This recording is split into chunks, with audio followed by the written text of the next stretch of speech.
এরা কারা? এদের হাতে ফুল কেন? বিকেলবেলা বের হয়েছি চেলাপেলা নিয়ে ঘোরাঘুরি করার জন্য। আর কি কি খেয়েছি সবকিছুই থাকবে আজকের ভিডিওতে। হ্যালো এভরিওয়ান, আসসালামু আলাইকুম। কেমন আছেন সবাই? আজকে বিকেলবেলা বের হয়েছি চেলাপেলা নিয়ে একটু ঘোরাঘুরি করার জন্য।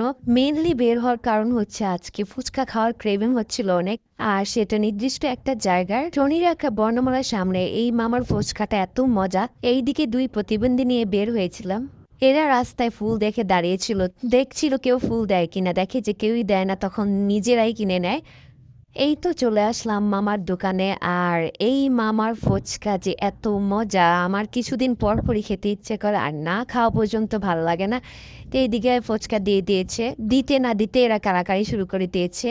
আর এই যে দেখেন ফুচকার ঝাল ঝাল টকে ডুবানো, দেখতেই কতটা লোভনীয়। অনেক অনেক মজার ছিল ফুচকা। শনির একটা স্ট্রিট ফুডের জন্য অনেক পরিচিত একটা জায়গা, অনেকেই হয়তো জানেন। অনেক অনেক স্ট্রিট ফুড রয়েছে, ইন্ডিয়ান স্ট্রিট ফুডগুলোও পাওয়া যায় এদিকে। আর এই তো এদিকে হচ্ছে রোলার কোস্টার, যেই আইসক্রিমটা সেটা খাবো, সেটার জন্য ওয়েট করছিলাম। দেখেন কতটা সুন্দর করে ওরা বানায়। এটা খেতে কিন্তু খুব মজার ছিল। এরপর খাওয়া দাওয়া শেষে একটু মার্কেটে ঢুকলাম, এদিকে ফুল দেখছিলাম। আর ফুলের দোকান আমার কাছে অনেক ভালো লাগে, মনে হয় যে ফুলের একটা রাজ্যে চলে এসেছি এরকম। এরপর বাসার জন্য পাপোশ লাগবে, তাই পাপোশ দেখছিলাম। এখানে অনেক রকম পাপোশ ছিল, কম দামে বেশি দামে সব রকমেরই ছিল। এগুলো একটু কম প্রাইজের মধ্যে ছিল পাপোশ, 150-200 টাকা করে ছিল এই পাপোশগুলো। আর আমার যে পাপোশটা পছন্দ হয়েছিল সেগুলো একটু উলের মধ্যে ছিল।